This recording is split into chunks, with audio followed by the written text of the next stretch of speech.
Wooden flooring लगाना बहुत ही आसान होता है। लैमिनेटेड वुडन फ्लोरिंग सबसे ज्यादा बेडरूम्स में लगाई जाती है क्योंकि वुडन फ्लोरिंग हीट की नॉन कंडक्टर होती है और आपके पैरों को हर मौसम में आरामदायक रखती है। अब बात करते हैं इंस्टॉलेशन की।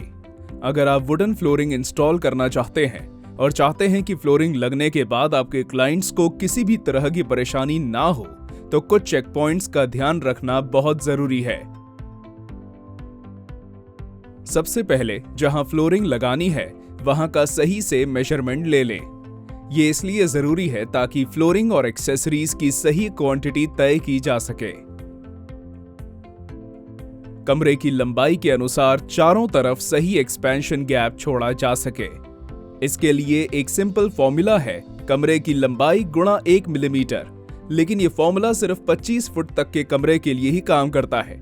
इससे बड़े कमरे में आपको एक या एक से ज्यादा टी प्रोफाइल लगानी होंगी। जैसे कि 40 फुट लंबे कमरे में 20 फुट पर एक टी प्रोफाइल लगाना जरूरी है। फ्लोरिंग लगाने से भी ज्यादा जरूरी है फ्लोरिंग लगाने की सही प्लानिंग करना।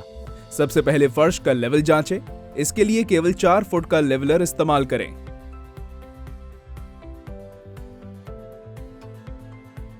अगर आपके पास लेवलर नहीं है तो फ्लोरिंग के किसी एक प्लैंक का इस्तेमाल भी किया जा सकता है। ध्यान रखें कि सब फ्लोर के लेवल में अंतर 3 मिलीमीटर से ज्यादा ना हो। अगर सब फ्लोर के लेवल में अंतर 3 मिलीमीटर से ज्यादा है तो उसे ग्राइंड करके या सीमेंट बेस्ड पुट्टी से भरकर बराबर किया जा सकता है। पीओपी का इस्तेमाल कभी भी ना करें। सब फ्लोर का मॉइस्चर लेवल 12% से ज्यादा नहीं होना चाहिए। इसके लिए मॉइस्चर मीटर का इस्तेमाल करें और तभी फ्लोरिंग प्लान करें जब मॉइस्चर 12% से कम हो। एक और महत्वपूर्ण बात यह है कि जिन फ्लोरिंग प्लैंक्स का इस्तेमाल होना है उन्हें लगभग 48 घंटे तक उसी साइट पर खोल कर रखना जरूरी है।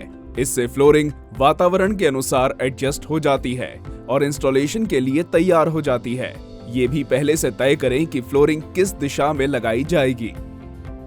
अब चलिए फ्लोरिंग लगाते हैं, लेकिन याद रखें फ्लोरिंग लगाने से पहले साइट पर प्लम्बिंग, पेंटिंग, इलेक्ट्रिकल और अलमारी या अन्य फिक्स्ड फर्नीचर का सारा काम पूरा हो चुका होना चाहिए। सब फ्लोर को अच्छी तरह साफ करें। इसके बाद 0.2 मिलीमीटर की पॉलिथीन शीट पूरे फ्लोर पर चादर की तरह बिछा दें। अगर पॉलिथीन शीट का साइज कमरे से छोटा है तो एक से ज्यादा शीट का इस्तेमाल करें और उन्हें 4 इंच की ओवरलैपिंग के साथ अच्छे से टेप करके जोड़ दें।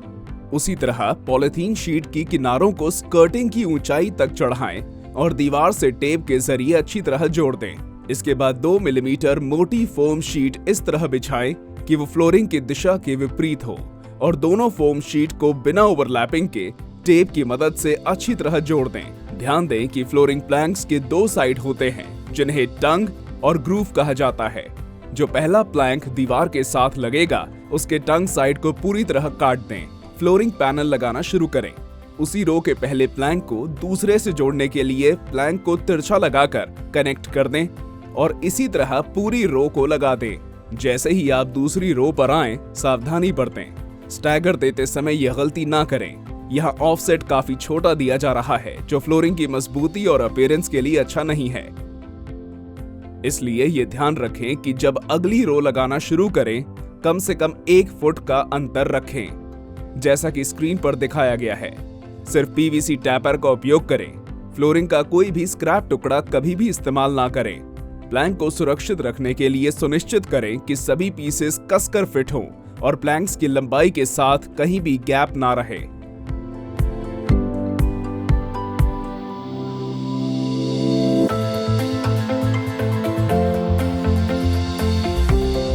अब बात करते हैं फ्लोरिंग को फिक्स करने और फिनिशिंग टच देने के तरीकों की।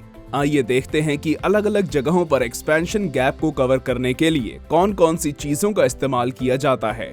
सबसे पहले स्कर्टिंग का इस्तेमाल दीवारों के चारों तरफ एक्सपेंशन गैप को कवर करने के लिए किया जाता है, जिससे कमरे को एक सुंदर और क्लीन लुक मिलता है।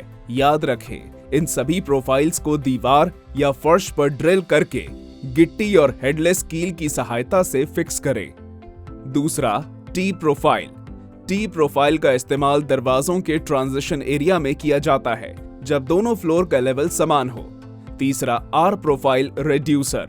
इसका इस्तेमाल भी दरवाजों के ट्रांजिशन पर किया जाता है जब पास वाले फ्लोर का लेवल वुड फ्लोरिंग से ऊंचा या नीचा हो। बीडिंग का इस्तेमाल फिक्स्ड फर्नीचर और वुडन पार्टीशन के एक्सपेंशन गैप को कवर करने के लिए किया जाता है। आखिरकार हमारी फ्लोरिंग लग गई है। जितना आसान फ्लोरिंग लगाना है उतना ही आसान उसे मेंटेन करना भी है। अगर आप फ्लोरिंग से जुड़ी ऐसी उपयोगी जानकारी और टिप्स पाना चाहते हैं तो हमारे YouTube चैनल को जरूर सब्सक्राइब करें और हमारे Instagram पेज को फॉलो करें।